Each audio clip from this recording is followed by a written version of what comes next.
Saudações ouvintes do canal Renomaru, eu sou o Tchau Cruz e estamos juntos mais uma semana de maneira solo para a gente falar aqui sobre J-League e sobre futebol japonês. Para você que é de casa já sabe que às vezes é necessário, fazer alguns programas solos, não é sempre que podemos contar com a presença do Elias e do Thiago Bom Tempo.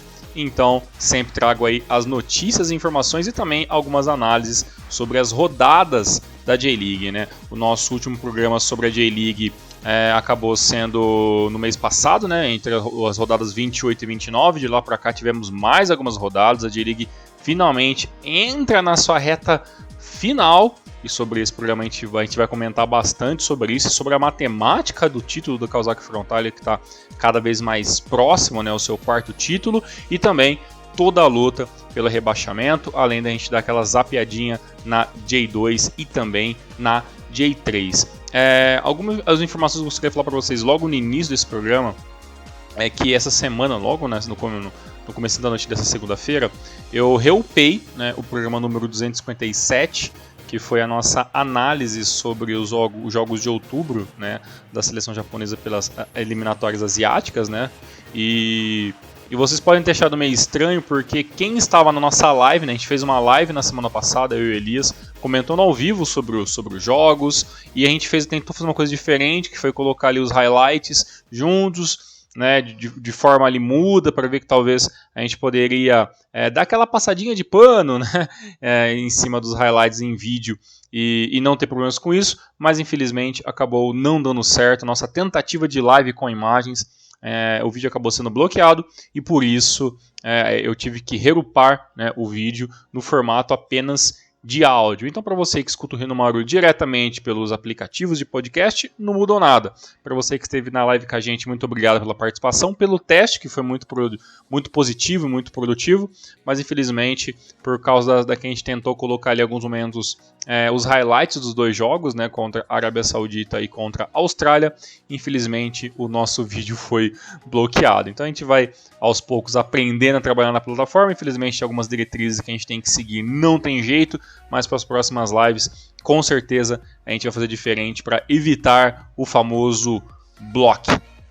Muito bem, para você que está aí pensando também, poxa, mas nossa, rodada 28, 29, já estamos na rodada 33, e vocês estão atrasados sim. O mês passado acabou sendo o mês que eu acabei pegando férias, aí acabou ficando um pouquinho difícil para mim estar gravando. Precisei tirar um tempinho de descanso, então a gente vai colocar em ordem, mas daqui para frente, até o final da J-League, a gente promete trazer aí os programas certinho para vocês. Belezinha? Erratas feitas, pedidos de desculpas feitos, vamos para o que interessa, que é sobre as rodadas da J-League. E é muito interessante que eu recebi recentemente um feedback de um dos nossos antigos ouvintes do nosso canal, e ele disse que ele vê bastante as playlists, Então, para você que está mais acostumado com o Renomaru, pode até achar estranho às vezes esse espaçamento de 2 ou 3 jogos, 2 ou 3 rodadas no caso que a gente demora para fazer os jogos, mas para quem acaba esperando juntar vários, escuta nas playlists, Então acaba fazendo um pouquinho mais de sentido, vamos dizer assim. O cara que ouviu o último programa falando sobre a rodada 28 e 29 e agora pega todo esse resumão. Mas no final das contas, o mais importante é deixar registrado aqui tudo o que aconteceu durante o ano do futebol japonês, que é claro que futuramente a gente volta, reouve, vê o que aconteceu, relembra algumas informações que acabam passando um pouquinho despercebidos e vamos lá.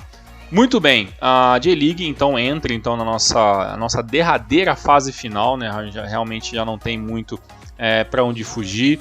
A briga do título está cada vez mais fechado, cada vez a gente não vê tantas chances assim da equipe do Marinos tirar o título da equipe do Kawasaki Frontale, mas matematicamente ainda sim tem possibilidade do título vir para a equipe de Yokohama, mas isso vai depender de uma série, uma série de resultados muito complicados de se baterem, E a gente vai comentar sobre isso também. Mas antes disso, vamos voltar um pouquinho atrás, lá no finalzinho do último programa, que a gente falou sobre a rodada 29, no dia 18/9. De lá para cá a gente teve várias rodadas e também algumas rodadas que foram picadas, Por exemplo, depois daquele nosso podcast, nós tivemos alguns jogos adiantados da rodada 32 no dia 22/9. Esses jogos foram os seguintes: a equipe do Hiroshima recebeu o Cereço Osaka e perdeu por 1-0. A equipe do Kashima Antlers recebeu em casa o Kawasaki Frontale e perdeu por placar 2-1. E o terceiro jogo ali entre Nagoya Grampus e FC Tokyo, né, a equipe do FC Tokyo jogando em casa, acabou ficando um empate em 1-1. Esses jogos foram adiantados porque eram as equipes, né, que estavam aí disputando a ACL. A ACL que é um outro programa, né, a gente sabe que no final, mais uma vez, os times japoneses acabaram não vencendo, né, e alguns perdendo muito feio, né, como por exemplo o caso da equipe do Nagoya Grampus contra a equipe do Pohang Steer, mas isso aí é assunto para um próximo podcast antes do final do ano. Depois disso, né, nos dias 24, 25 e 26, tivemos os jogos da rodada número 30, né? Lembrando que eu estou falando do dia 24, 25 e 26 do mês de setembro. Nós tivemos os seguintes jogos e resultados. A equipe do Gamba Osaka recebeu a equipe do Kashiwa Reysol e venceu por 2-1. A equipe do Frontale recebeu a equipe do Shonan e venceu também por placar 2-1. Começou perdendo por 1-0 e virou o placar no segundo tempo. A equipe do Nagoya venceu a equipe do Oita por 1-0. A equipe do Cereço perdeu para a equipe do Kashima pelo placar de 2-1. A equipe do Sapporo recebeu a equipe do Sanfrecce Hiroshima e perdeu por 1-0, né? O Sapporo também, um ano bem complicadinho também, com vários altos e baixos. O Avispa Fukuoka venceu por 3-0 aí a equipe do Sagan Tosu, uma belíssima vitória por 3 gols, coisa que a gente não vê todo dia quando o assunto é Avispa Fukuoka. A equipe do Yokohama FC empatou com a equipe do Yokohama Marinos. Aí a gente já começa a falar de alguns jogos que, sinceramente, a equipe do Marinos que está disputando o título não poderia perder, né, e muito menos empatar contra a equipe que está na lanterna do campeonato, né. Então esse para mim foi um grande destaque da rodada número 30, né, esse belíssimo jogo aí entre o Yokohama e o Marinos, porque o Marinos, além de ter um jogador expulso, né, e começar perdendo o jogo, né, no primeiro tempo a equipe do Yokohama faz o primeiro gol, depois no segundo tempo a equipe do Marinos vai atrás do resultado, né, consegue ali buscar o empate, teve jogador expulso, então realmente foi um jogo cheio de altos e baixos, né. Para vocês terem uma noção, o Saulo, né, fez o gol aí do Yokohama aos 38 minutos, né. No começo do segundo tempo o Marco Júnior de pênalti empatou o jogo. Depois o Watanabe, que tinha tomado um cartão amarelo lá no primeiro tempo, tomou o segundo, foi expulso aos 33 minutos. Depois teve gol do Daisen Maeda aos 77, né, virada, né, da equipe do Marinos. E no final, Saulo mais uma vez recebendo, né, o toque do Germán, duas assistências do Germán e 2 gols do Saulo. E a equipe do Yokohama vence e comemora muito em campo, então realmente é um highlight que vale a pena vocês darem uma olhadinha aí, ou até procurar o jogo inteiro se é possível, apesar que eu acho meio improvável que vocês achem, mas foi um jogo bem interessante. A equipe do FC Tokyo recebeu a equipe do Urawa Reds, que também fez uma temporada também de se esquecer e perdeu pelo placar 2-1, a equipe do Urawa vencendo mais uma. A equipe do VJ Sendai recebeu a equipe do Tokushima Vortex e perdeu por 1-0, um joguinho bem ruim de se assistir. E também Shimizu S-Pulse e Vissel Kobe terminaram em 2-0 para a equipe do Vissel Kobe. Depois disso nós tivemos um joguinho atrasado da rodada 28, que faltava, né, o jogo entre Frontale e Vissel Kobe. O jogo foi 3-1 para a equipe do Frontale, massacrando o Vissel Kobe, né? O Vissel Kobe não jogou nada nesta partida, que aconteceu no dia 29/9. Aí finalmente entramos, né, no nosso famigerado mês 10, né? E aí a gente teve os seguintes jogos na rodada 31, que aconteceu entre o dia 1, 2 e 3 do mês de outubro. A equipe do Oita recebeu a equipe do Cereço Osaka, que venceu por 1-0. A equipe do Sanfrecce Hiroshima recebeu em casa a equipe do Nagoya Grampus e venceu por 1-0. O Tokushima venceu por 3-0 a equipe do Sagan Tosu. Você percebe que o Sagan vem tomando muitos gols nas últimas rodadas, né? Então vocês verem que ela vem então de seguidas tomando 2 goleadas. A equipe do Gamba Osaka recebeu a equipe do Sapporo e tomou 5-1.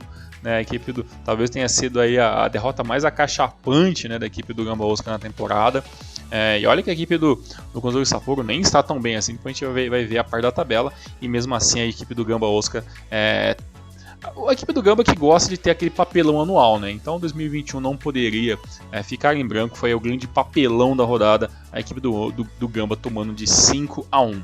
A equipe do Kawasaki Frontale venceu sofridamente por 1-0 a equipe do FC Tokyo. A equipe do Kashima recebendo em casa a equipe do Yokohama FC, e a equipe do Yokohama venceu o Kashima por 2-1. Então na rodada passada empata, né, contra o arquirrival, né, digamos assim, e depois na outra rodada vence, né, o poderoso Kashimantos por 2-1, o que deu um pouco naquele momento de esperanças, né, para os seus torcedores, mas a situação do Yokohama ainda é muito complicada. A equipe do Kashiwa Reysol recebeu a equipe do Vegado Sendai e o jogo ficou em um sonolento 1-1. A equipe do Vissel Kobe meteu 5-1 no Urawa Reds, né, também a Urawa cobrindo a sua parte de também, né, ter o seu vexame do ano, né. Gamba e Urawa podem dar as mãos, depois a gente vai falar um pouquinho mais, porque teve Gamba vs Urawa, um dos piores jogos da temporada. Outro jogo dessa rodada também foi a derrota do Avispinha Fukuoka em casa, né, para a equipe do Shimizu por 2-1, e para finalizar, a equipe do Yokohama foi visitar a equipe do Shonan Bellmare e venceu por 1-0. A luta do título ainda continuaria aberta. No dia 16 e 17 do mês 10, tivemos então a rodada 32 com os seguintes resultados. Então a rodada 32 já tinha tido alguns jogos adiantados lá atrás, né, entre a rodada 29 e 30, né, então teve uma rodada com menos jogos e tivemos os seguintes resultados na 32. O Oita recebeu em casa a equipe do Vegado Sendai e venceu por 2-0. A equipe do Marinos recebeu a equipe do Sapporo e venceu pelo placar 2-1. Começou perdendo e acabou virando o placar mais uma vez. A equipe do Kobe venceu sofridamente a equipe do Visco Fukuoka por 1-0. A equipe do Yokohama FC, incrivelmente, vence de 5-2 o jogo do Tokushima Versus. Então, a sua segunda vitória consecutiva, 3 rodadas sem perder. Então realmente a equipe do Yokohama, tudo que não jogou durante todo o campeonato, reacendeu nessa parte final do campeonato. A equipe do Shimizu recebeu em casa a equipe do Kashiwa Reysol e perdeu pelo placar de 1-0. Gamba vai até Saitama para enfrentar a equipe do Urawa Reds e o jogo termina em 1-1, assim, inacreditável de ruim. Até porque para quem me acompanha no Twitter lá, eu assisti, foi um dos jogos que eu assisti da rodada, e foram realmente ali um jogo horrível de 0-0, aonde teve um pênalti pro Esaka, bateria aos 90 minutos do jogo, e aí a equipe do Urawa, né, com 90 minutos horríveis, né? E aí acontece o gol de pênalti aos 90 minutos, a equipe do Urawa tenta se defender, falha miseravelmente na defesa, assim, alguns absurdos na defesa, assim, e acabou dando um pênalti numa entrada ali bem boba em cima do jogador do Gamba Osaka, e o Patrick vai lá, bate e empata o jogo aos 94 minutos. Então realmente foi um dos piores jogos dessa rodada, e um Urawa e Gamba para se esquecer. Esse realmente foi um derby muito ruim. E para finalizar a rodada 32, a equipe do Saganto Sul ficou no empate com a equipe do Shonan Bellmare. Então, finalmente chegamos então no dia 22, 23 e 24 desse mês, quando tivemos, né, a nossa rodada número 33, e aí com jogos decisivos, né? A equipe do Cereço venceu a equipe do Marinos por 2-1, e nesse jogo teve gol dele, né, Inui, né, que faz o seu primeiro gol aí com a camisa da equipe do Cereço. Já tinha feito 2 assistências antes desse jogo. A equipe do Cereço ainda fez o gol do Inoue aos 6 minutos do jogo. Claro que a bola teve um desvio ali no zagueiro ou no volante da equipe do Marinos, acabou matando o goleiro, e depois o Kato fez logo um gol aos 21 minutos, fazendo 2-0. No finalzinho do primeiro tempo, né, o Saneto, né, recebeu ele do Mizunuma e diminuiu para 2-1, mas todo o segundo tempo foi ali um desperdício de gols, de chances de ambos os lados. O Inoue chegaria muito bem mais uma vez, e a equipe do Marinos também teria mais algumas chances, mas no final das contas o jogo acabou ficando em 2-1. Outro jogo que é muito importante aí para nossa participação na tabela foi a vitória, né, de 1-0 da equipe do Frontale em cima do Shimizu, né? O Shimizu, que não vem tendo um bom campeonato, está perto da zona de rebaixamento, é uma das equipes que vai lutar até o fim da rodada, até o fim do campeonato, para tentar escapar dessa zona de rebaixamento. E a equipe do Frontale, que também, convenhamos, não jogou tão bem assim, né? Tirando ali um lance muito doido do Hatachi, que ele chuta de fora da área, o goleiro rebate a bola e, em vez de acaba sendo meio esquisito, rebatendo na bola, a bola cai dentro da área, e em vez do Shimizu tentar acalmar o jogo e tentar saindo com a bola, o time simplesmente chuta a bola de qualquer maneira ali. Então isso já mostrava o medo, né, da equipe aí, visitante de tomar um gol logo de cara, né? No segundo tempo, logo no comecinho, o Marcinho recebe a bola dentro da área, toca para o Leandro Damião, que toca de letra para o gol, né, fazendo aí o único gol da partida. E depois disso teve algumas trocas, saiu alguns jogadores, teoricamente saiu os principais jogadores, né, da equipe do Frontale, como o Leandro Damião, Ratachi, Noborizato e o Marcinho, jogadores muito efetivos nessa partida. E aí o jogo caiu um pouquinho de produção, a equipe do Shimizu também pouco se criou na segunda etapa, tentando entre uma bola e outra, mas no final das contas a equipe do Frontale foi muito superior e acabou vencendo o jogo por 1-0. Jogo esse, né, que aumentou ainda mais, né, a diferença entre o Marinos e o Frontale, e agora, né, a matemática começa a ser colocada à prova, né? Para vocês terem uma noção, neste momento a equipe do Frontale tem 84 pontos, tem mais 5 jogos ainda, 5 rodadas para acontecer, então temos 15 jogos ainda, 15 pontos, perdão, ainda em disputa, mas a equipe do Marinos tem apenas 72 pontos. Então, como é que é a matemática da parada, né? Na próxima rodada, o Marinos enfrenta a equipe do Gamba Osaka e precisa vencer. Por quê? Né? Se o Marinos vencer todos os jogos, né, o que eu acho muito difícil, mas vencer as próximas 5 rodadas, o Marinos chega no máximo, né, até 87 pontos. Em contrapartida, né, se o Frontale vencer os 5 jogos restantes, ele vai fazer 99 pontos. É claro que eu acho muito difícil acontecer essas 5 vitórias consecutivas de ambas as equipes. Mas qual que é a matemática aqui? Já que o Frontale já tem 84 e o Marinos só pode chegar até 87, é obrigação sim do Marinos vencer todos os seus jogos e esperar que o Frontale, nessas próximas rodadas, faça no máximo 2 pontos. O que sinceramente é muito difícil. Depois eu vou falar ali todos os adversários, né, da equipe do Marinos, do Frontale, perdão, e também do Marinos, a gente pode debater isso rapidamente, e vocês vão ver que realmente é muito difícil, né, a equipe do Marinos esperar, né, que a equipe do Frontale não consiga vencer pelo menos um jogo ou outro. Então, mais uma vitória no campeonato da equipe do Frontale liquida a temporada 2021 na questão de título, né, que seria aí o 4º título em 5 anos da equipe do Kawasaki Frontale, e um desses anos que não venceu o título foi exatamente para a equipe do Marinos, tá? Então, como é que funciona, né? O próximo jogo da equipe do Marinos é contra o... Deixa eu ver aqui a próxima rodada, porque isso eu não separei, né? A gente fiquei conversando aqui, escolhendo várias coisas para falar durante a rodada, e a próxima rodada eu não lembrei. Ah, tá. A próxima rodada acontece no meio da semana que vem, né, no dia 3/11. A equipe do Frontale vai receber a equipe do Ural Reds, encontra a equipe do Marinos, enfrenta a equipe do Gamba Osaka, né? Então são duas equipes que estão realmente muito em baixa, tem tudo para vencer, né? A equipe do Marinos tem tudo para vencer o Gamba, mas também a equipe do Frontale tem tudo para estar vencendo a equipe do Ural Reds, que não seria realmente nesse momento nada assim muito fora do normal. E aí, quais são os próximos adversários da equipe do Frontale, né? O Frontale recebe fora de casa, enfrenta fora de casa a equipe do Sagantoso, provavelmente pode vencer. Depois nisso, vai para Osaka enfrentar a equipe do Cereço. Depois recebe o Gamba na penúltima rodada, e na última rodada, no dia 4/12, enfrenta o Marinos. É claro que todo mundo esperava, né, que a equipe do Marinos chegasse até a última rodada com essa chance clara de disputar o título na última rodada, o que seria incrível.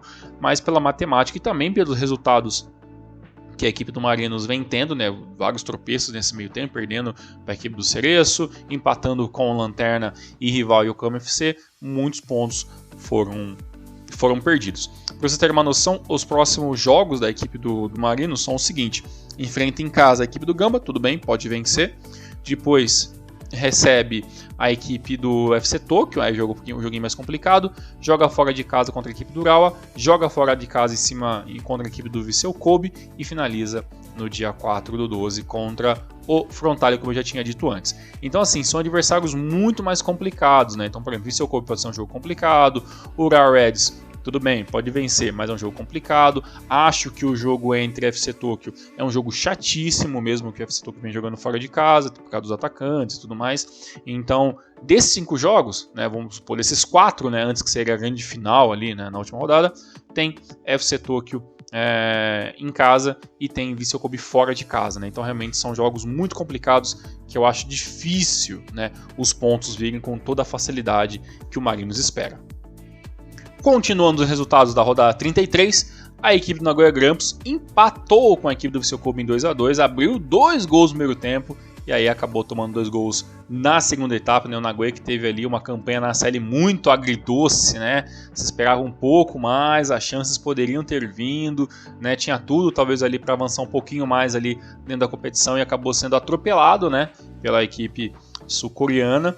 E aí no retorno, né, 100% aí dentro da J-League, a equipe do Nagoya conseguiu 2 bons minutos de jogo ali, principalmente no comecinho, com os gols do Maeda e do seu jogador polonês na primeira etapa, né?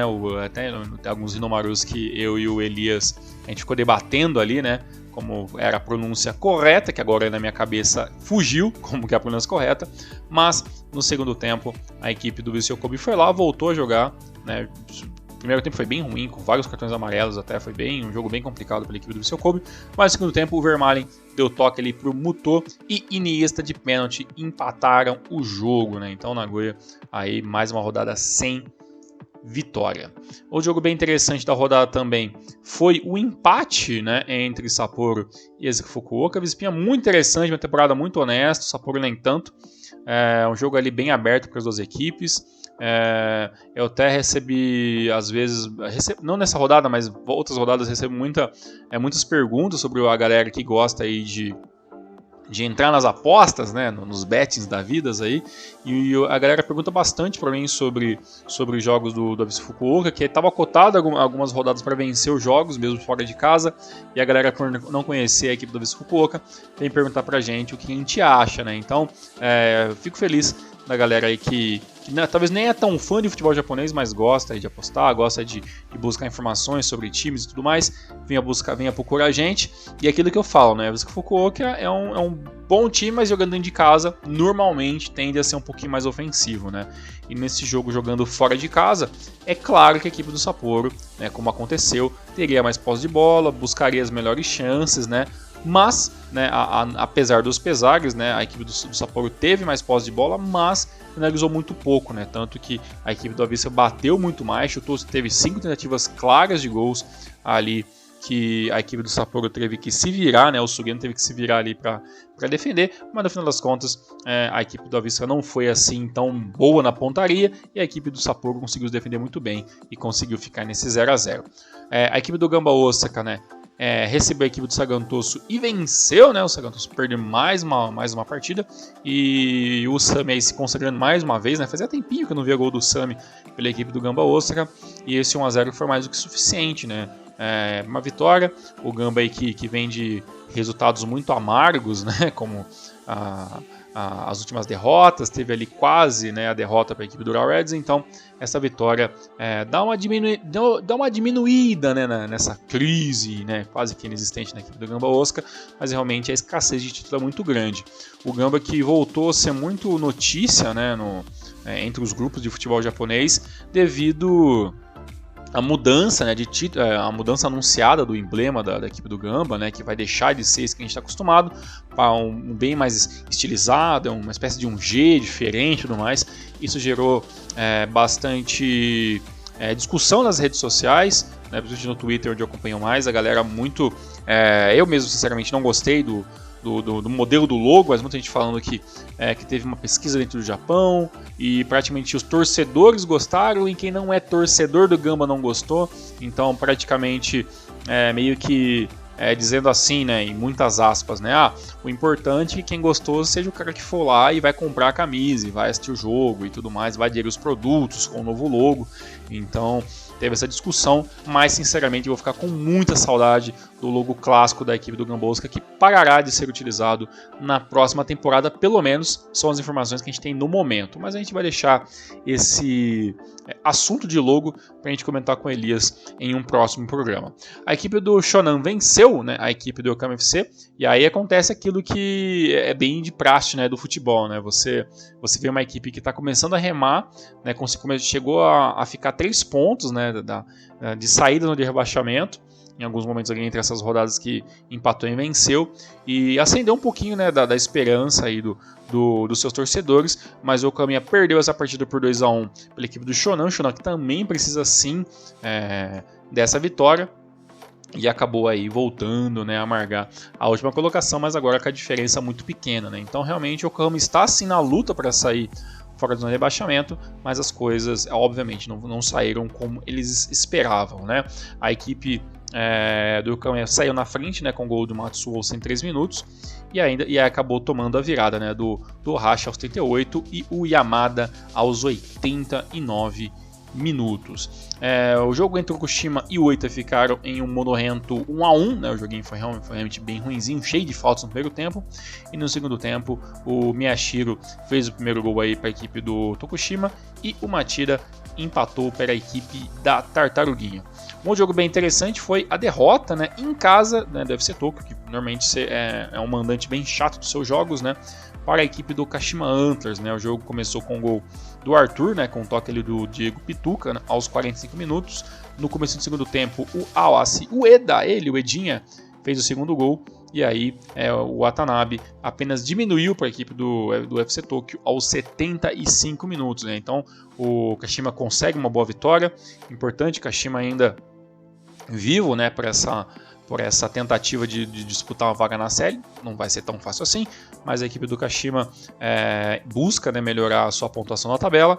Então, como jogando fora de casa, jogou muito bem o Kashima, que normalmente, né, é claro que eu tô falando isso muito de cabeça, né, mas parece que quando joga fora de casa tem uma pressão um pouco menor, né, então tende a jogar um pouquinho melhor a equipe do Kashima, já que a gente sabe que jogar em casa realmente está sendo um fardo extra, né, aí a equipe do Kashima Antlers, infelizmente, né?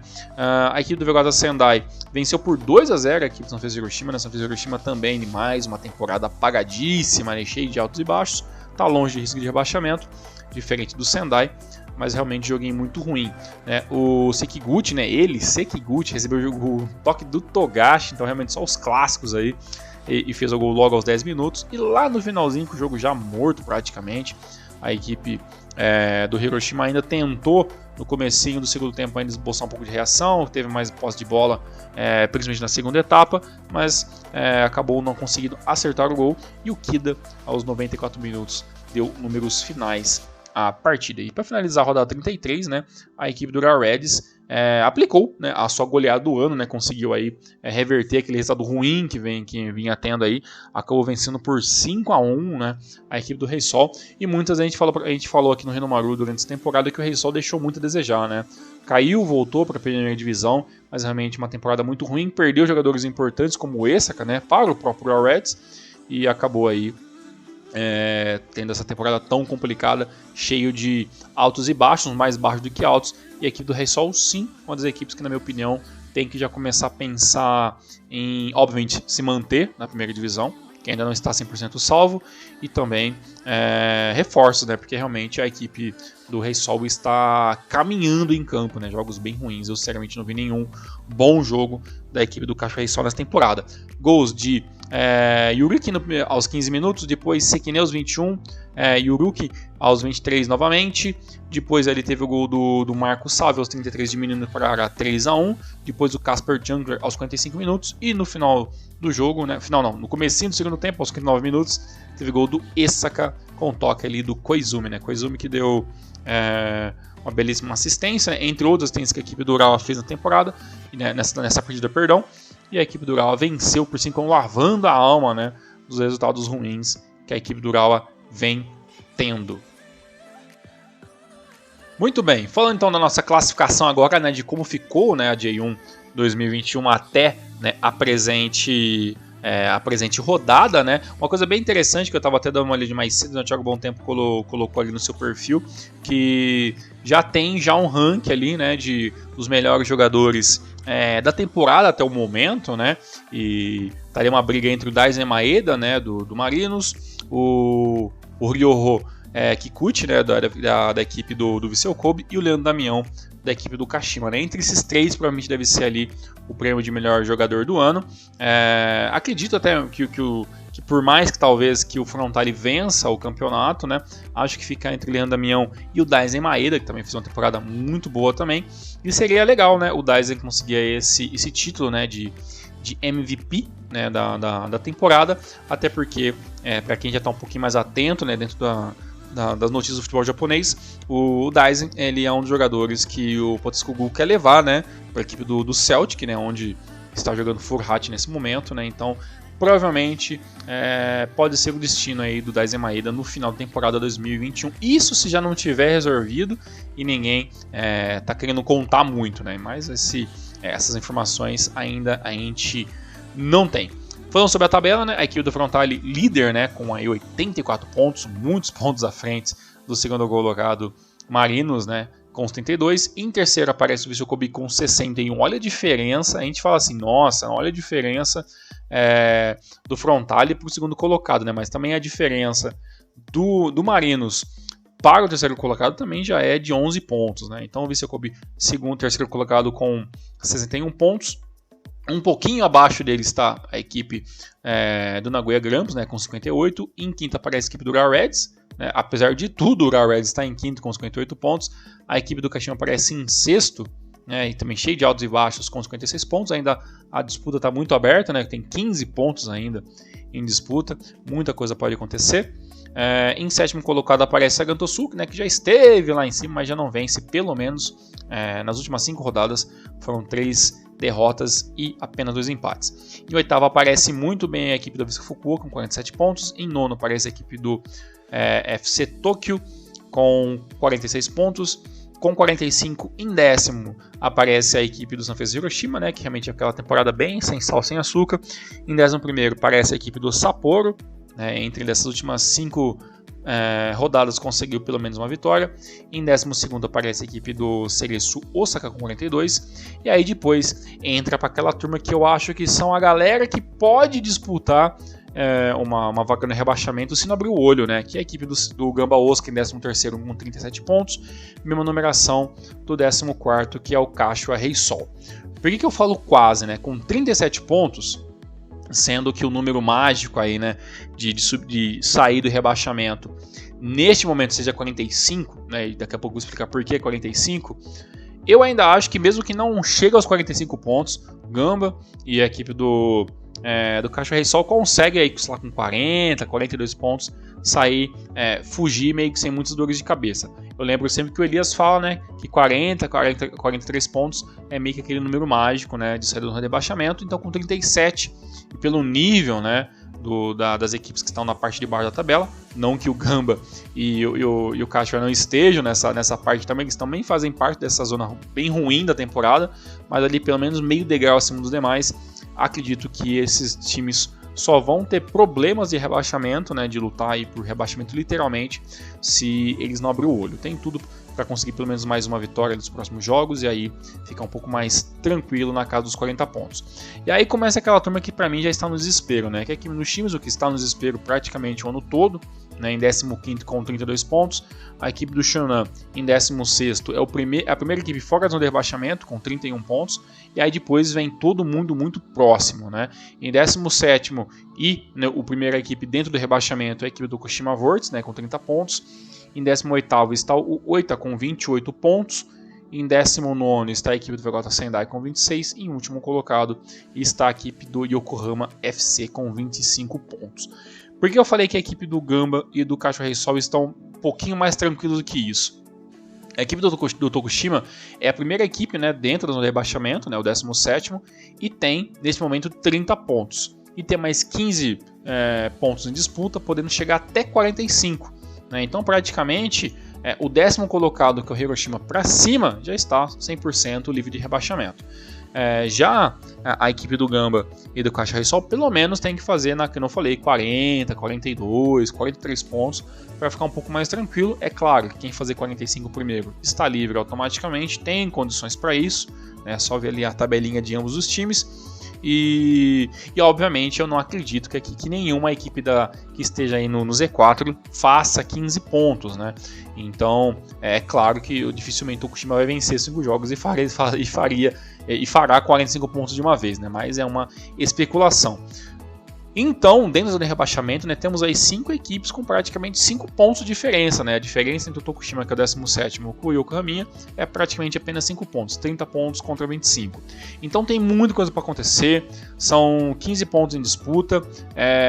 A equipe talvez seja muito, né, esperar demais que a equipe do Yokohama consiga fazer 15 pontos, aí fique com 40 e fuja do rebaixamento, até porque 40 não é um número assim tão fácil, né, de chegar. A gente sabe que para fazer esses 25 pontos a equipe do Yokohama sofreu demais durante todo o campeonato.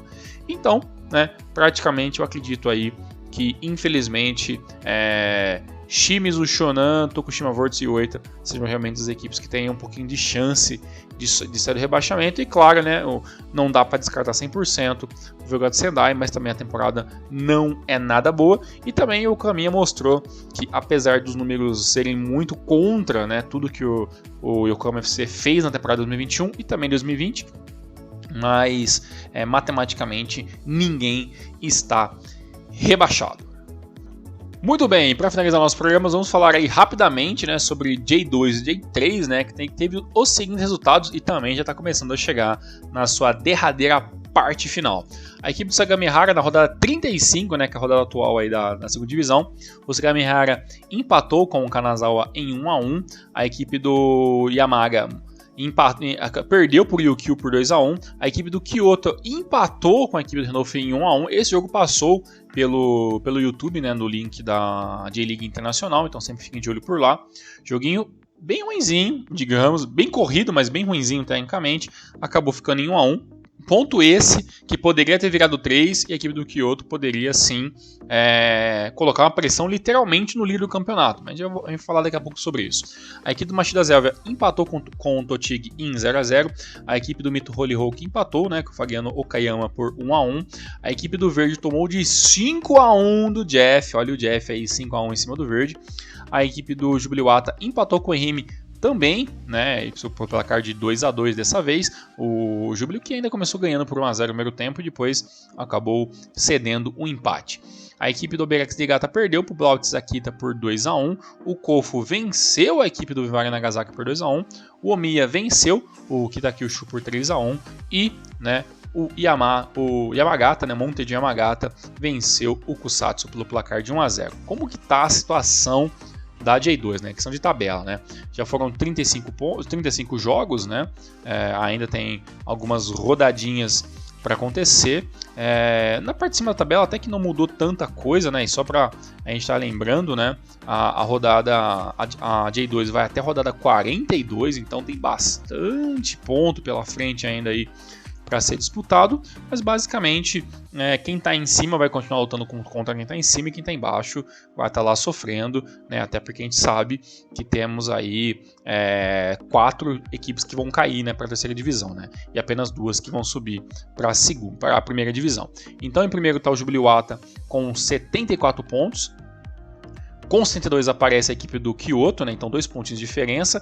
E o engraçado é que nas últimas 2 rodadas as equipes vêm de empate, né?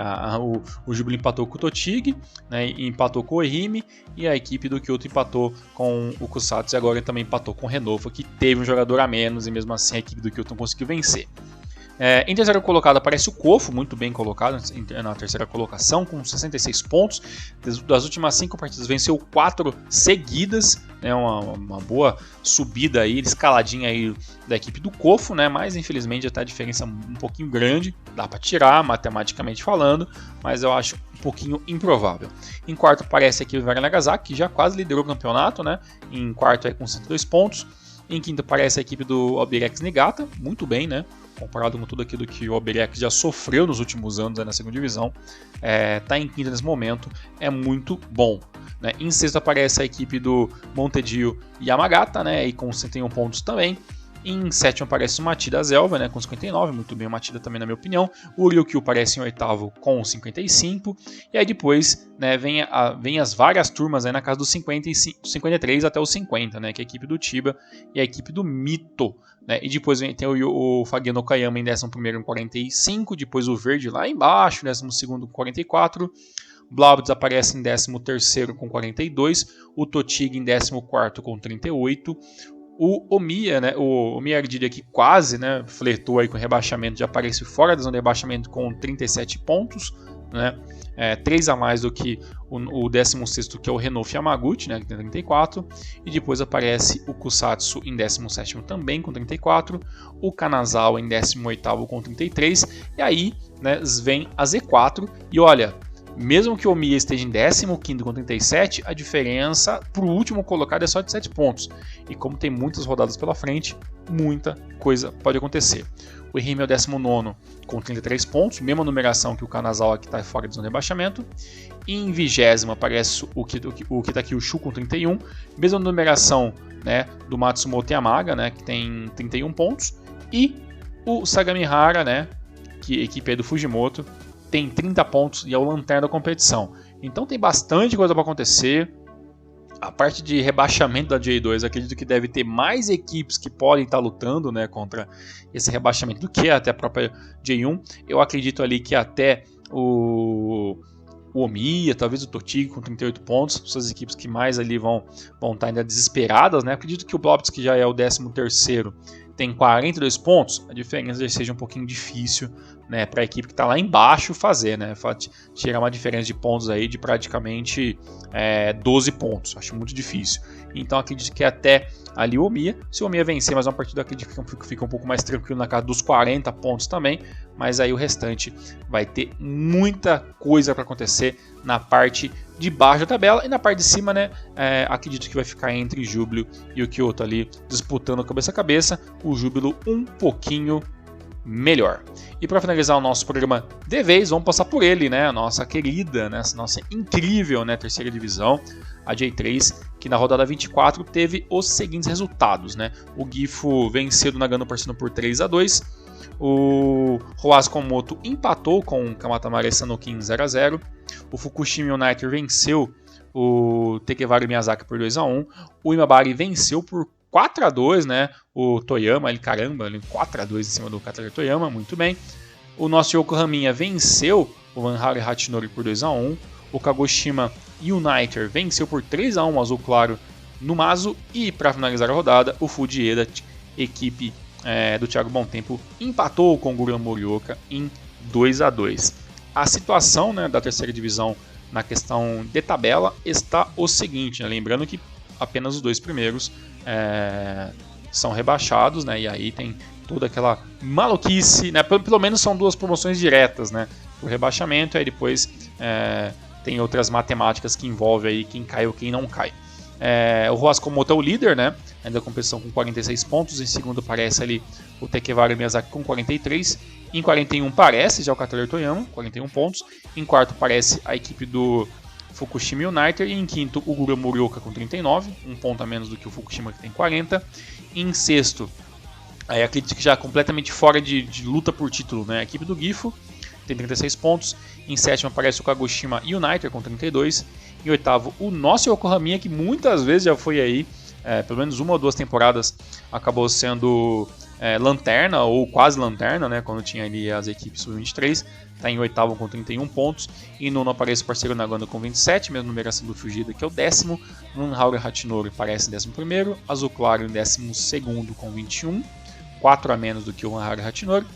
Em 13º aparece o Imabari, e em 14º o Kamatamare Sanuki, e o Ganari Tottori é o último colocado com apenas 17, afundado, né? O Ganari Tottori, que acabou sendo rebaixado da segunda divisão e está amargando a última colocação da J3, e agradece por não ter rebaixamentos. Muito bem, galera, depois de tudo isso aí, essa grande resumo, mais uma vez a gente tentando resumir o máximo possível, mas trazendo aí um pouquinho de informações, lembrando que a rodada 34 acontece no meio da próxima semana. Neste final de semana temos a final da Luvan Cup, né, entre a equipe do Cereço e a equipe do Nagoya Grampus, né? Então aí temos um joguinho no final de semana para acompanhar, né? Uma finaleira aí da Copa da Liga, né? Como a gente gosta de falar aqui no Brasil. E no meio da semana que vem volta a J-League, né? Com jogos bem interessantes, tá? Temos aí Yokohama e Gamba, né? No horário da 1h da manhã, mesmo horário de Kawasaki Frontale e Ural Reds, né? Então, por mais que seja um jogo durante a semana, talvez dê pra gente fazer um esforcinho aí e assistir os jogos. E também temos outros joguinhos aí, todos na quarta-feira, com horários de 1, 2, 3 e 4 horas da manhã. Apenas procure aí o jogo que você mais interessar e assista a J-League. Galera, um forte abraço. Voltamos na próxima semana para falar sobre a situação de J-League e saber se temos ou não já um campeão. E a gente conversa no Twitter e nas nossas redes sociais. Forte abraço, fiquem com Deus, uma excelente semana. Tchau, tchau.